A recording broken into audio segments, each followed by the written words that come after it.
Hi, ನಾನು Sandeep from tech in Kannada. Finally ತುಂಬ ದಿನ ವೆಯ್ಟ್ ಮಾಡಿದ ನಂತರ ಕೊನೆಗೂ ಈ ಒಂದು OnePlus Nord ನಾನು ಇವತ್ತು ಅನ್ಬಾಕ್ಸ್ ಮಾಡಿ ರಿವ್ಯೂ ಮಾಡ್ತಾ ಇದ್ದೀನಿ. OnePlus Nord ಏನಿದೆ, ಇದು OnePlus ಅವರು ಲಾಂಚ್ ಮಾಡಿರುವಂಥ ಮೊದಲ ಮಿಡ್ ಎಂಡ್ ಫೋನ್ ಆಗಿರುವಂಥದ್ದು. 25,000 ರೂಪಾಯಿಗೆ 6GB ರ್ಯಾಮ್ 64GB ಇಂಟರ್ನಲ್ ಇರುವಂಥ ವೇರಿಯಂಟ್ ಇನ್ನೂ ಬಂದಿಲ್ಲ, ಬಟ್ ಬರುತ್ತೆ ಸದ್ಯದಲ್ಲೇ. ಆ ಒಂದು ವೇರಿಯಂಟ್ 25,000 ರೂಪಾಯಿಗೆ ಲಾಂಚ್ ಆಗಿರುವಂಥದ್ದು ನಮ್ಮ ಭಾರತದಲ್ಲಿ. ಸೊ 25,000ವನ್ನ ಒಂದು ಫೋನಿಗೆ ಕೊಟ್ಬಿಟ್ಟು ತೊಗೊಬೋದಾ ನಾವು?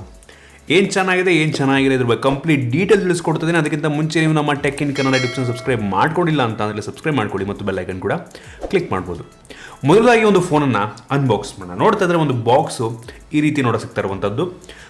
ರೆಗ್ಯುಲರ್ ಆಗಿ ಇರುವಂಥ OnePlus ಬಾಕ್ಸ್ ಅಲ್ಲ, ಯೂಶ್ವಲಿ ರೆಡ್ ಕಲರ್ ಕೆಂಪು ಬಣ್ಣದ ಬಾಕ್ಸಲ್ಲಿ ಬರುತ್ತೆ OnePlus ಫೋನ್ಗಳೆಲ್ಲ. ಬಟ್ ಇದೀಗ ನೋಡ್ತಾ ಇದ್ದಾರೆ ಡಿಫ್ರೆಂಟಾಗಿ ಕಪ್ಪು ಬಣ್ಣದ ಒಂದು ಬಾಕ್ಸ್ ಇದಾಗಿರುವಂಥದ್ದು. ಈ ಒಂದು ಬಾಕ್ಸನ್ನು ಓಪನ್ ಮಾಡಿದ ತಕ್ಷಣ ನಿಮಗೆ ಈ ಒಂದು ಫೋನ್ ಸಿಗ್ತಾ ಇದೆ. ಫಸ್ಟ್ ಲುಕ್ಕಲ್ಲಿ ಒಂದು ಪ್ರೀಮಿಯಂ ಲುಕ್ ಇರುವಂಥದ್ದು. ಪಕ್ಕಕ್ಕೆ ಇಡ್ತೀನಿ, ಬೇರೆ ಏನಿದೆ ಅದನ್ನು ಚೆಕ್ ಮಾಡೋಣ. ಅದನ್ನು ಬಿಟ್ಟರೆ ಇನ್ನೊಂದು ಸಣ್ಣ ಬಾಕ್ಸ್ ಇರುವಂಥದ್ದನ್ನು ಗಮನಿಸ್ತಾ ಇದ್ದೀರಾ. ಈ ಒಂದು ಬಾಕ್ಸಲ್ಲಿ ನಿಮಗೆ ಒಂದು ಟ್ರಾನ್ಸ್ಪರೆಂಟ್ ಬ್ಯಾಕ್ ಕವರ್ ನಿಮಗೆ ಸಿಗ್ತಿರುವಂಥದ್ದು, TPU ಕವರು, ಮತ್ತು user manual, quick start guide ಮತ್ತು ಸಿಮ್ ಎಜೆಕ್ಟರ್ ಟೂಲ್ ಸಹ ನಿಮಗೆ ಇದರೊಳಗೆ ಇರುವಂಥದ್ದು. ಸಾರ್ ವ್ಯಾಲ್ಯೂ ಎಲ್ಲ ಇದರಲ್ಲಿರುವಂಥದ್ದು. ಸೊ ಅದನ್ನು ಬಿಟ್ಟರೆ ನಿಮಗೆ ಈ ಒಂದು ಬಾಕ್ಸ್ ಒಳಗೆ ಈ ಒಂದು USB Type-C ಡಾಟಾ ಕೇಬಲ್ ಸಿಗ್ತಾ ಇರುವಂಥದ್ದು. ನಾರ್ಮಲ್ ಆಗಿ ಬರುವಂಥ ಡಾಟಾ ಕೇಬಲ್ ನಿಮಗೆ ರೆಡ್ ಕಲರು, ಒಳ್ಳೆ ಕ್ವಾಲಿಟಿ ಡಾಟಾ ಕೇಬಲ್ ಇದಾಗಿದೆ. ಅದನ್ನು ಬಿಟ್ಟರೆ ನಮಗೆ 30 ವ್ಯಾಟ್ನ ಫಾಸ್ಟ್ ಚಾರ್ಜಿಂಗ್ ಅಡಾಪ್ಟರ್ನ ಒಂದು ಬಾಕ್ಸ್ ಒಳಗೆ ಇಟ್ಟಿರುವಂಥದ್ದು ಒಂದು ಒಳ್ಳೆಯ ವಿಷಯ ಅಂತ ಹೇಳೋದಕ್ಕೆ ಇಷ್ಟಪಡ್ತೀನಿ. ವಾಪ್ ಚಾರ್ಜರ್ 30T ಇದರಲ್ಲಿರುವಂಥದ್ದು. ಸೊ ಇದಿಷ್ಟೇ ಈ ಒಂದು ಬಾಕ್ಸ್ ಒಳಗೆ ನಿಮಗೆ ಬೇರೆ ಇನ್ನೇನು ಸಿಗೋದಿಲ್ಲ. ಗಮನಿಸ್ತಾ ಇದ್ರೆ ಇದರಲ್ಲಿರುವಂಥ ಎಲ್ಲ ಎಕ್ಸಸರೀಸ್ಗಳನ್ನು. ಇನ್ನು ಈ ಒಂದು ಫೋನಿಗೆ ಬರೋಣ. ನೋಡ್ತಾ ಇದ್ರೆ ಒಂದು ಫೋನ್ ನಿಮಗೆ ಈ ರೀತಿ ಸಿಗ್ತಾ ಇರುವಂಥದ್ದು. ಮೊದಲದಾಗಿ ಒಂದು ಫೋನ್ ಡಿಸೈನ್ ಮತ್ತು ಬಿಲ್ಡ್ ಕ್ವಾಲಿಟಿ ಬಗ್ಗೆ ಮಾತನಾಡಬೇಕು ಅಂತಂದರೆ ಒಂದು ಪ್ರೆಸೆನ್ಸ್ಗೆ ಒಂದು ಪ್ರೀಮಿಯಂ ಲುಕ್ಕನ್ನು ಒಂದು ಫೋನ್ ನೀಡ್ತದೆ ಅಂತ ಹೇಳೋದಕ್ಕೆ ಇಷ್ಟಪಡ್ತೀನಿ. ಈ ಒಂದು ಫೋನ್ನ ಫ್ರಂಟು ಮತ್ತು ಬ್ಯಾಕ್ ಎರಡು ಸಹ ಗ್ಲಾಸ್ ಆಗಿರುವಂಥದ್ದು, ಗೊರಿಲ್ಲಾ ಗ್ಲಾಸ್ 5. ನಾರ್ಮಲ್ OnePlus ಫೋನ್ಗೆ ಕಂಪೇರ್ ಮಾಡಿದ್ರೆ ಒಂದು ಮೇಜರ್ ಡಿಫ್ರೆನ್ಸ್ ಏನಪ್ಪ ಅಂತಂದರೆ ಈ ಒಂದು ಫೋನ್ ಇರುವಂಥ ಫ್ರೇಮು ಪ್ಲಾಸ್ಟಿಕ್ ಫ್ರೇಮ್ ಆಗಿರುವಂಥದ್ದು. ನಾರ್ಮಲಿ OnePlus 7T 8 Pro ಅದರಲ್ಲೆಲ್ಲ ನಿಮಗೆ ಮೆಟಾಲಿಕ್ ಫ್ರೇಮ್ ಸಿಗುತ್ತೆ, ಅಲ್ಯೂಮಿನಿಯಂ ಫ್ರೇಮ್ ಸಿಗುತ್ತೆ. ಬಟ್ ಇದರಲ್ಲಿ ಪ್ಲಾಸ್ಟಿಕ್ ಫ್ರೇಮ್ ಆಗಿರುವಂಥದ್ದು ಅದು ಮೇಜರ್ ಡಿಫ್ರೆನ್ಸು. ಕಾಸ್ಟನ್ನು ಕಡಿಮೆ ಮಾಡೋದಕ್ಕೋಸ್ಕರ ಒಂದು ಪ್ಲಾಸ್ಟಿಕ್ ಫ್ರೇಮನ್ನು ಹಾಕಿರುವಂಥದ್ದು. ನಿಮಗೆ ಮುಂಗಡೆ ಬಂತು ಅಂದರೆ ನೋಡ್ತಾ ಇದ್ದಾರೆ ಫುಲ್ ಸ್ಕ್ರೀನ್ ಡಿಸ್ಪ್ಲೇ ಸಿಗ್ತಾ ಇರುವಂಥದ್ದು. ಬೆಸಲ್ ಆಲ್ಮೋಸ್ಟ್ ಎಲ್ಲ ಕಡೆ ತುಂಬ ಕಡಿಮೆ ಇರುವಂಥದ್ದು. ಮತ್ತು ಫ್ರಂಟಲ್ಲಿ ನಿಮಗೆ ಡ್ಯೂಯಲ್ ಪಂಚುವಲ್ ಕ್ಯಾಮ್ರಾ ಸಿಗ್ತಾ ಇದೆ. ಈ ಒಂದು ಪ್ರೈಸ್ಗೆ ಒಂದು ಒಳ್ಳೆಯ ವಿಷಯ. ಇನ್ನೂ ಒಂದು ಫೋನ್ ಹಿಂಬಾಗ್ ಬಂತು ಅಂತಂದರೆ ನೋಡ್ತಾ ಇದ್ರೆ ನಿಮಗೆ ಇದು ಯಾವುದೋ ಕಡಿಮೆ ದುಡ್ಡಿನ OnePlus ಫೋನ್ ಅಂತ ನಿಮ್ಗೆ ಅನ್ಸಲ್ಲ, ಆಯಿತಾ. ನಾರ್ಮಲಿ ಹೈ ಎಂಡ್ ಫೋನಲ್ಲಿರುವಂಥ ಬ್ಯಾಕ್ ರೀತಿಯಲ್ಲಿ ನಿಮ್ಗೆ ಅನಿಸುತ್ತೆ ಹೆವಿ ಪ್ರೀಮಿಯಮ್ ಅಂತ ನಿಮಗೆ ಹಿಂಭಾಗದಲ್ಲಿ ಅನ್ನಿಸ್ತಾ ಇರುವಂಥದ್ದು.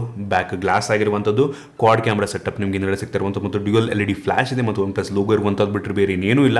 ಫುಲ್ ಕ್ಲೀನ್ ಇರುವಂಥದ್ದು. ಇದನ್ನು ಬಿಟ್ಟರೆ ನಿಮಗೆ ಈ ಒಂದು ಫೋನಲ್ಲೂ ಸಹ ನಿಮಗೆ OnePlus ಅವರು ಯೂಶಲಿ ಎಲ್ಲ ಫೋನಲ್ಲಿ ನೀಡೋ ರೀತಿ ಒಂದು ಡೆಡಿಕೇಟೆಡ್ ಮೋಡ್ನ ಚೇಂಜ್ ಮಾಡೋದಕ್ಕೆ ಒಂದು ಬಟನ್ ನೀಡಿದ್ದಾರೆ. ಇದರಲ್ಲಿ ಸೈಲೆಂಟ್ ಮೋಡು, ವೈಬ್ರೇಟ್ ಮೋಡು ಮತ್ತು ನಾರ್ಮಲ್ ಮೋಡಿಗೆ ನೀವು ಚೇಂಜ್ ಮಾಡ್ಕೊಬೋದು, ಒಂದು ಒಳ್ಳೆಯ ವಿಷಯ. ಮತ್ತು ಇದರಲ್ಲಿ USB Type-C ಪೋರ್ಟ್ ಇರುವಂಥದ್ದು. ಜೊತೆಗೆ ಈ ಒಂದು ಫೋನಲ್ಲಿ ನಿಮಗೆ ಯಾವುದೇ ಒಂದು 3.5mm ಹೆಡ್ಫೋನ್ ಜಾಕ್ ಇಲ್ಲ. ಜೊತೆಗೆ SD ಕಾರ್ಡ್ ಸ್ಲಾಟ್ ಸಹ ಇಲ್ಲ. ಹೌದು, ನೀವು 2 ಸಿಮ್ಮನ್ನು ಹಾಕೊಬೋದು, ಆದರೆ SD ಕಾರ್ಡ್ ಸ್ಲಾಟ್ ಈ ಒಂದು ಫೋನಲ್ಲಿ ಇಲ್ಲ. ಅದೊಂದು ಬೇಜಾರಾಗುವಂಥ ವಿಷಯ ಅಂತ ಹೇಳ್ಬೋದು. 3.5mm ಹೆಡ್ಫೋನ್ ಜಾಕ್ ಸಹ ಇರಬೇಕಿತ್ತು, ಬಟ್ ಏನೋ ಮಾಡೋಕ್ಕೆ ಸಾಧ್ಯ ಇಲ್ಲ. OnePlus ಅವರು ಅದನ್ನು ಕಂಪ್ಲೀಟಾಗಿ ಅವರೆಲ್ಲ ಫೋನ್ಗಳಿಂದ ರಿಮೂವ್ ಮಾಡ್ತಾ ಇದ್ದಾರೆ. ಇದಿಷ್ಟು ಒಂದು ಫೋನ್ ಡಿಸೈನ್ ಮತ್ತು ಬಿಲ್ಡ್ ಕ್ವಾಲಿಟಿ ಅಂತ ಹೇಳೋದಕ್ಕೆ ಇಷ್ಟಪಡ್ತೀನಿ. ಓವರಾಲ್ ಹೇಳಬೇಕು ಅಂತಂದರೆ ಇದಕ್ಕೆ ಒಂದು ಮೆಟಾಲಿಕ್ ಫ್ರೇಮ್ ನೀಡಬೇಕಿತ್ತು, ಆಯಿತಾ. ಬಟ್ ಪ್ಲಾಸ್ಟಿಕ್ ಫ್ರೇಮ್ ನೀಡಿದ್ದಾರೆ. ಈ ಪ್ರೈಸ್ ರೇಂಜಲ್ಲಿ ಎಲ್ಲರೂ ಕೂಡ ಒಂದು ಮೆಟಾಲಿಕ್ ಫ್ರೇಮ್ನ ಎಕ್ಸ್ಪೆಕ್ಟ್ ಮಾಡ್ತೀವಿ. ಬಟ್ ಏನಂತಂದರೆ ಯಾರು ತುಂಬ ಶಕ್ತಿ ಮೀರಿ ಫೋರ್ಸ್ ಹಾಕೋದಕ್ಕೆ ಹೋಗ್ಬಿಡಿ, ಆಯಿತಾ. ಶಕ್ತಿ ಮೀರಿ ಫೋರ್ಸ್ ಹಾಕಿದ್ರೆ ಯಾವ ಫೋನ್ ಬೇಕಾದರೂ ಬ್ರೇಕ್ ಆಗೇ ಆಗುತ್ತೆ. ಇದೊಂದು ಪ್ಲಾಸ್ಟಿಕ್ ಫ್ರೇಮು. ಯೂಶಲಿ 15,000 - 20,000 ಬರುವಂಥ ನೀವು ಯಾವುದೇ ಫೋನ್ ತೊಗೊಂಡ್ರೆ ಪ್ಲಾಸ್ಟಿಕ್ ಫ್ರೇಮೇ ಇರುತ್ತೆ. ಸ್ಯಾಮ್ಸಂಗಲ್ಲಿ A51 A50 ಆಲ್ಮೋಸ್ಟ್ ಎಲ್ಲ ಸೀರೀಸ್ಗಳು ಪ್ಲಾಸ್ಟಿಕ್ ಫ್ರೇಮೇ ಇರುತ್ತೆ. ಇದೇ ಪ್ರೆಸೆನ್ಸ್ ಇರುವಂಥ ಫೋನ್ಗಳು ಪ್ಲಾಸ್ಟಿಕ್ ಫ್ರೇಮ್ ಇದೆ. ಬಟ್ OnePlus ತುಂಬ ಜನ ಜಾಸ್ತಿ ಎಕ್ಸ್ಪೆಕ್ಟ್ ಮಾಡ್ತಿರೋದ್ರಿಂದ ಒಂದು ಮೆಟಾಲಿಕ್ ಫ್ರೇಮ್ ನೀಡಬೇಕಿತ್ತು. ಇನ್ನೂ ಒಂದು ಫೋನ್ ಡಿಸ್ಪ್ಲೇ ಬಗ್ಗೆ ಮಾತನಾಡಬೇಕು ಅಂತಂದರೆ ಒಂದು ಫೋನಲ್ಲಿ 6.44 ಇಂಚಿನ ಫುಲ್ HD+ ರೆಸೊಲ್ಯೂಷನ್ ಹೊಂದಿರುವಂಥ ಫ್ಲೂಯಿಡ್ ಅಮೋಲ್ಡ್ ಡಿಸ್ಪ್ಲೇ ಇರುವಂಥದ್ದು. ಜೊತೆಗೆ ಈ ಒಂದು ಡಿಸ್ಪ್ಲೇ ಇದು 90 Hz ಡಿಸ್ಪ್ಲೇ ಆಗಿರುವಂಥದ್ದು. HDR10+ ಸಪೋರ್ಟ್ ಮಾಡುತ್ತೆ. ಕ್ರೇಜಿ ಡಿಸ್ಪ್ಲೇ ಅಂತ ಹೇಳೋದಕ್ಕೆ ಇಷ್ಟಪಡ್ತೀನಿ. ಡಿಸ್ಪ್ಲೇ ಕ್ಲಾರಿಟಿ ಕೂಡ ತುಂಬ ಚೆನ್ನಾಗಿದೆ. ತುಂಬ ಜನ ಕಾಮೆಂಟಲ್ಲಿ ಕೇಳ್ತಾ ಇದ್ರಿ, ನನಗೆ ಒಂದು ಇಶ್ಯೂ ಇದೆ ಡಿಸ್ಪ್ಲೇನಲ್ಲಿ ಅಂತ ತುಂಬ ಜನ ಕೇಳ್ತಾ ಇದ್ರಿ. ಬ್ಲ್ಯಾಕ್ ಟಿಂಟು, ಗ್ರೀನ್ ಟಿಂಟು ಬರುತ್ತೆ, ನೀವು ಡಿಸ್ಪ್ಲೇ ಬ್ರೈಟ್ನೆಸ್ನ 25% ಕಡಿಮೆ ಮಾಡಿದ್ರಿ ಅಂತ ತುಂಬ ಜನ ಕಾಮೆಂಟ್ ಮಾಡ್ತಾಯಿದ್ರಿ. ಈ ಇಶ್ಯೂ ಇದೆಯಾ ಅಂತ ನಾನು ಚೆಕ್ ಮಾಡಿದಂಗೆ, ನಾನು 3 ದಿನದಿಂದ ಈ ಒಂದು ಫೋನ್ ಯೂಸ್ ಮಾಡ್ತಾಯಿದ್ದೀನಿ, ಆಯಿತಾ. ನನಗನ್ನಿಸ್ದಂಗೆ ಈ ಇಶ್ಯೂ ನನಗಂತೂ ಬಂದಿಲ್ಲ. ಮೋಸ್ಟ್ಲಿ ಕೆಲವು ಜನಕ್ಕೆ ಬಂದಿರ್ಬೋದೇನೋ, ಆಯಿತಾ. ಮೇಜರ್ ಇಶ್ಯೂ ಅಲ್ಲ ಅಂತ ಅನ್ಕೋತೀನಿ ನಾನು. OnePlus ಅದಕ್ಕೆ ರೆಸ್ಪಾನ್ಸ್ ಸಹ ಮಾಡಿದರೆ, ಅದು ಹಾರ್ಡ್ವೇರ್ ಇಶ್ಯೂ ಏನಲ್ಲ, ಅದನ್ನು ಸಾಫ್ಟ್ವೇರ್ ಮುಖಾಂತರ ಆ ಥರ ಇತ್ತು ಅಂತಂದರೆ ನಾವು ಸಾಫ್ಟ್ವೇರ್ ಅಪ್ಡೇಟ್ ಮುಖಾಂತರ ಅದನ್ನು ಸಾಲ್ವ್ ಮಾಡ್ಬೋದು ಅಂತ ಹೇಳಿದರೆ. ನನಗಂತೂ ಆ ಒಂದು ಇಶ್ಯೂ ಆಗಿಲ್ಲ. ಸೊ ಗೊತ್ತಿಲ್ಲ ಏನಕ್ಕೆ ಆ ರೀತಿ ಆಗ್ತಾಯಿದೆ ಅಂತ. OnePlus ಅವರ ಪ್ರಕಾರ ನಾರ್ಮಲ್ ಅಂತ ಆಲ್ಮೋಸ್ಟ್ ಎಲ್ಲ ಅಮೋಲ್ಡ್ ಡಿಸ್ಪ್ಲೇ ಇರುವಂಥ ಫೋನ್ಗಳನ್ನ ಆ ರೀತಿ ಆಗುತ್ತೆ ಅಂತೇನೋ ಅಂದ್ರಪ್ಪ, ಏನೋ ರೆಸ್ಪಾಂಡ್ ಮಾಡಿದ್ದಾರೆ ಅವರೊಟ್ಟಿಗೆ. ಸೊ ನನಗೊಂದು ಆ ಒಂದು ಇಶ್ಯೂ ಬಂದಿಲ್ಲ. ನನ್ನ ಅಷ್ಟಂಗೆ ಮೇಜರ್ ಇಶ್ಯೂ ಅಲ್ಲ. ಮೇಜರ್ ಇಶ್ಯೂ ಆಗಿದ್ದರೆ ಪ್ರತಿಯೊಬ್ಬರು ಸಹ ಅದನ್ನು ಎತ್ತಿಡಿತಾ ಇದ್ರು, ಎಲ್ಲರೂ ತೋರಿಸ್ತಾ ಇದ್ರು ರೀತಿ ಒಂದು ಪ್ರಾಬ್ಲಮ್ ಇದೆ ಅಂತ. ನನ್ನ ಅಷ್ಟಂಗೆ ಯಾರೋ ಯಾವುದೋ ಮೇಜರ್ ನ್ಯೂಸ್ ದೊಡ್ಡ ದೊಡ್ಡ ಆರ್ಟಿಕಲ್ಗಳದ್ರಿಂದ ಅದ್ರ ಬಗ್ಗೆ ವಿಡಿಯೋಗಳದ್ರ ಬಗ್ಗೆ ಏನೋ ಬಂದಿಲ್ಲ. ನನಗನ್ನಿಸ್ತಂಗೆ ಒಂದು ಕೆಲವು ಜನರಿಗೆ ಆ ಒಂದು ಇಶ್ಯೂ ಇರ್ಬೋದು ಅಂತ ಅನ್ಕೋತೀನಿ.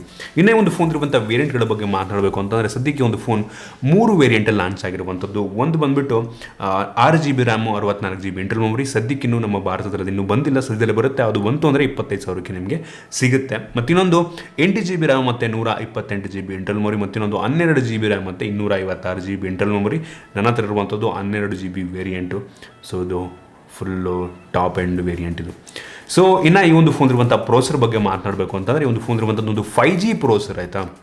ಸ್ನ್ಯಾಪ್ಡ್ರ್ಯಾಗನ್ 765 ಪ್ರೋಸೆಸರು, ಮಿಡ್ ಎಂಡ್ಗಿಂತ ಸ್ವಲ್ಪ ಪವರ್ ಜಾಸ್ತಿಯನ್ನು ಹೊಂದಿರುವಂಥ ಪ್ರೋಸೆಸರು, ಆಲ್ಮೋಸ್ಟ್ ಈಕ್ವಲೆಂಟು ಸ್ನ್ಯಾಪ್ಡ್ರ್ಯಾಗನ್ 845 ಗೊತ್ತಲ್ವ ನಿಮಗೆ, 845ಕ್ಕೆ ಆಲ್ಮೋಸ್ಟ್ ಈಕ್ವಲೆಂಟ್ ಆಗುವಂಥ ಪ್ರೋಸೆಸರ್ದಾಗಿದೆ. ಅಂಥದ್ದು ಬೆಂಚ್ ಮಾರ್ಕ್ ನಿಮಗೆ 3,35,000 ರೇಂಜಲ್ಲಿ ನಿಮ್ಗೆ ಅಂಥದ್ದು ಬೆಂಚ್ ಮಾರ್ಕ್ ಬರುತ್ತೆ. ನೀವು ಎಲ್ಲ ಗೇಮ್ಗಳನ್ನು ಹೈ ಸೆಟ್ಟಿಂಗಲ್ಲಿ ಆರಾಮಾಗಿ ಆಡ್ಕೊಬೋದು. ಒಂದು ಒಳ್ಳೆಯ ಪ್ರೋಸೆಸರ್ ಆಗಿದೆ.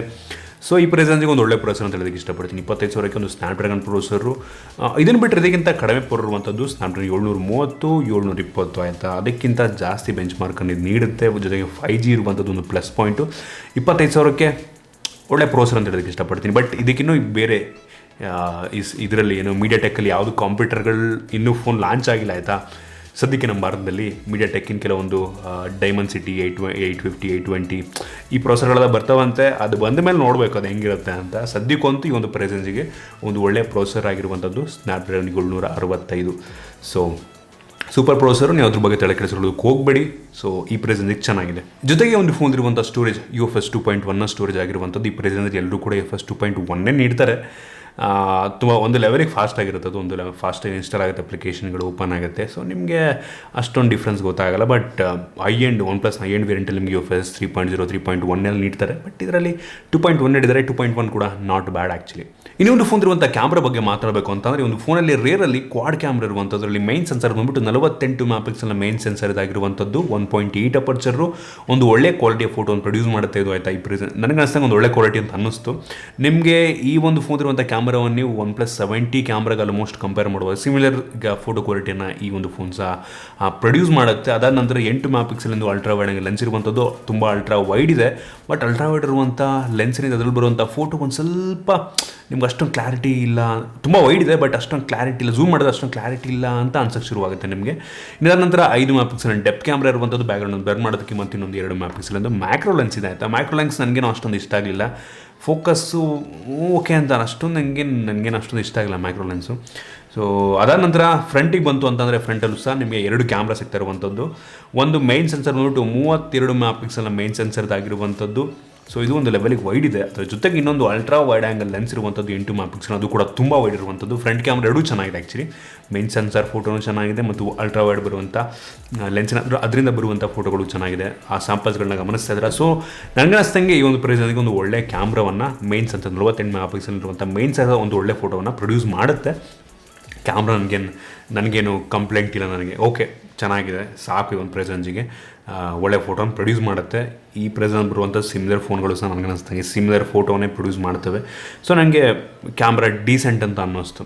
ಇದಾದ ನಂತರ ಈ ಒಂದು ಫೋನ್ ಇರುವಂಥ ಸೆಕ್ಯೂರಿಟಿ ಬಗ್ಗೆ ಮಾತನಾಡಬೇಕು ಅಂತಂದರೆ, ಒಂದು ಫೋನಲ್ಲಿ ಇನ್ಸ್ಕ್ರೀನ್ ಫಿಂಗರ್ ಪ್ರಿಂಟ್ ಸೆನ್ಸರ್ ಇರುವಂಥದ್ದು, ಆಪ್ಟಿಕಲ್ ಇನ್ಸ್ಕ್ರೀನ್ ಫಿಂಗರ್ ಪ್ರಿಂಟ್ ಸೆನ್ಸರ್ ತುಂಬ ಫಾಸ್ಟ್ ಆಗಿರುವಂಥದ್ದು. ಐ-ಎಂಡ್ ಈ ಒಂದು OnePlus ಐ-ಎಂಡ್ ಫೋನಲ್ಲಿ ಎಷ್ಟು ಫಾಸ್ಟಾಗಿ ಅನ್ಲಾಕ್ ಆಗುತ್ತೋ ಅಷ್ಟೇ ಫಾಸ್ಟಾಗಿ ಈ ಒಂದು ಫೋನು ಸಹ ಅನ್ಲಾಕ್ ಆಗುತ್ತೆ. ಮತ್ತು ಫೇಸ್ ಅನ್ಲಾಕು ಅಷ್ಟೇ ಕ್ರೇಜಿ ಫಾಸ್ಟ್ ಆಗಿದೆ. ನೀವು ಲಾಕ್ ಸ್ಕ್ರೀನ್ ಓಪನ್ ಮಾಡೋಷ್ಟು ಪಟ್ ಅಂತ ಓಪನ್ ಆಗಿರುತ್ತೆ ನಿಮಗೆ, ಅಷ್ಟು ಫಾಸ್ಟ್ ಆಗಿರುವಂಥದ್ದು ಎರಡೂ ಕೂಡ. ಸೊ ಸೂಪರ್ ಆಗಿದೆ ಸೆಕ್ಯೂರಿಟಿ. ಇನ್ನು ಈ ಒಂದು ಫೋನ್ ಇರುವಂಥ ಬ್ಯಾಟ್ರಿ ಬಗ್ಗೆ ಮಾತನಾಡಬೇಕು ಅಂತಂದರೆ, ಈ ಒಂದು ಫೋನಲ್ಲಿ 4115 mAh ಕೆಪಾಸಿಟಿಯ ಬ್ಯಾಟ್ರಿ ಇರುವಂಥದ್ದು. ಜೊತೆಗೆ ಈ ಒಂದು ಬಾಕ್ಸ್ ಒಳಗೆ ನಿಮಗೆ 30 ವ್ಯಾಟ್ನ ಫಾಸ್ಟ್ ಚಾರ್ಜಿಂಗ್ ಅಡಾಪ್ಟರ್ ಸಹ ಸಿಗ್ತಿರುವಂಥದ್ದು. ಈ ಒಂದು ಅಟ್ಲೀಸ್ಟ್ ಒಂದು 4500 mAh ಕೆಪಾಸಿಟಿ ಬ್ಯಾಟ್ರಿ ನೀಡಿದರೆ ಇನ್ನೂ ತುಂಬ ಚೆನ್ನಾಗಿರ್ತಿತ್ತು. ಬಟ್ 4000 ನೀಡಿದ್ದಾರೆ. ಅಮೋಲ್ಡ್ ಡಿಸ್ಪ್ಲೇ ಓಕೆ, ತುಂಬ ಕಡಿಮೆನೂ ಅಲ್ಲ, ತುಂಬ ಜಾಸ್ತಿ ಇಲ್ಲ. 3500 ನೀಡಿಲ್ಲ, ಆ ಕಡೆ 4000 ನೀಡಿಲ್ಲ, ಮಧ್ಯದಲ್ಲಿ 4100 ಅಂತ ನೀಡಿದ್ದಾರೆ. ಸೊ ಓಕೆ, ಬಟ್ ಏನು ಸ್ವಲ್ಪ ಜಾಸ್ತಿ ಇಡಬೇಕಿತ್ತು. ಜೊತೆಗೆ 30 ವ್ಯಾಟ್ ಫಾಸ್ಟ್ ಚಾರ್ಜರ್ ಇಡಿರೋದ್ರಿಂದ ಅಷ್ಟೊಂದು ಮ್ಯಾಟ್ರ್ ಆಗಲ್ಲ ಅಂತ ಅನ್ಕೋತೀನಿ. OnePlus ಅವ್ರು ಹೇಳೋ ಪ್ರಕಾರ ಈ ಒಂದು ಫೋನ್ ನೀವು 30 ನಿಮಿಷದಲ್ಲಿ 70% ಚಾರ್ಜನ್ನು ಮಾಡ್ಬೋದಂತೆ. ಒಂದು ಒಳ್ಳೆ ವಿಷಯ. ಈ ಒಂದು ಫೋನ್ ನಿಮಗೆ ಲೇಟೆಸ್ಟ್ ಆಂಡ್ರಾಯ್ಡ್ ಸಿಗುತ್ತೆ, ಅದರಲ್ಲೂ ಸಹ oxygen voice. So user interface wise ನಿಮಗೆ ತುಂಬ ಇಷ್ಟ ಆಗುತ್ತೆ. ನನಗಂತೂ ಈ ಒಂದು ಸ್ಟಾಕ್ ಆಂಡ್ರಾಯ್ಡ್ ಎಕ್ಸ್ಪೀರಿಯನ್ಸ್ ತುಂಬ ಇಷ್ಟ ಆಗುತ್ತೆ. ಸೊ OnePlusನ ಯಾವುದೇ ಫೋನ್ ತೊಗೊಂಡ್ರೆ ನಿಮಗೆ ಈ ವಿಷಯದಲ್ಲಿ ನಿಮಗೆ ಡಿಸಪಾಯಿಂಟ್ ಆಗಲ್ಲ. ಇನ್ನು ಕೊನೆಯದಾಗಿ ಒಂದು ಫೋನ್ ಇರುವಂಥ ಸ್ಪೀಕರ್, ಸಿಂಗಲ್ ಸ್ಪೀಕರ್ ಆಯಿತಾ, ಸ್ಟೀರಿಯೋ ಸ್ಪೀಕರ್ ಇಲ್ಲ ಇದರಲ್ಲಿ. ಸಿಂಗಲ್ ಸ್ಪೀಕರು, ಬಾಟಮ್ ಫೈರಿಂಗು, ತುಂಬ ಜೋರಾಗಿ ಕೇಳುತ್ತೆ, ಡೀಸೆಂಟ್ ಆಗಿದೆ ಸ್ಪೀಕರ್ ಅಂತ ಹೇಳೋದಕ್ಕೆ ಇಷ್ಟಪಡ್ತೀನಿ. ಇದಿಷ್ಟು ಈ ಒಂದು ಫೋನ್ನ ಬಗ್ಗೆ. ನೀವಾಗದ ಕೇಳ್ತಾ ಇದ್ದೀರಾ ಅಂತಂದರೆ ಈ ಒಂದು ಫೋನ್ ನಾನು 25,000 ರೂಪಾಯಿ ಕೊಟ್ಬಿಟ್ಟು ಪರ್ಚೇಸ್ ಮಾಡ್ಬೋದಾ ಅಂತ. 6GB ರ್ಯಾಮ್ ಮತ್ತು 64GB ವೇರಿಯಂಟನ್ನು 25,000 ರೂಪಾಯಿ ನನಗೆ ಅನಿಸ್ತಂಗೆ ನೀವು ಆರಾಮಾಗಿ ಒಂದು ಫೋನಿಗೆ ಕೊಡ್ಬೋದಾಯ್ತಾ. ಇದರಲ್ಲಿ ಕೆಲವೊಂದು ಡ್ರಾಬ್ಯಾಕ್ಗಳು ಸಹ ಇರುವಂಥದ್ದು. ಪ್ಲಾಸ್ಟಿಕ್ ಫ್ರೇಮು ಒಪ್ಕೋತೀನಿ, ಜೊತೆಗೆ ಈ ಒಂದು ಫೋನಲ್ಲಿ ನಿಮಗೆ 3.5mm ಹೆಡ್ಫೋನ್ ಜಾಕ್ ಇಲ್ಲ, SD ಕಾರ್ಡ್ ಸ್ಲಾಟ್ ಇಲ್ಲ. ಸೊ ಬ್ಯಾಟ್ರಿ ಒಂದು ಲೆವೆಲಿಗೆ 4100 mAh ಕೆಪಾಸಿಟಿ, ಅಂತ ಏನು ಬ್ಯಾಡ್ ಅಲ್ಲ ಅನ್ಕೋತೀನಿ. ಅದು 30 ವ್ಯಾಟ್ ಚಾರ್ಜರ್ ನೀಡಿರೋದ್ರಿಂದ. ಸೊ ಈ ರೀತಿ ಕೆಲವೊಂದು ಇದಿದೆ ಆಯಿತಾ.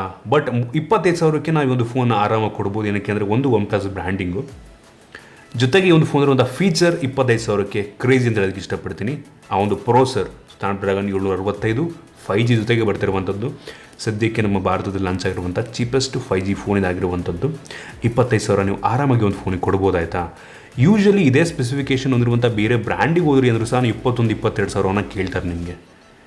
ಸ್ಯಾಮ್ಸಂಗಲ್ಲಿ A ಸೀರೀಸ್ A51 ಇದೇ ಪ್ರೈಸ್ ರೇಂಜಲ್ಲಿ ಬರುವಂಥ ಫೋನು ಸ್ಯಾಮ್ಸಂಗ್ ಗ್ಯಾಲಕ್ಸಿ A51 24,000 ಇದೆ. 24,000 ಇದೆ.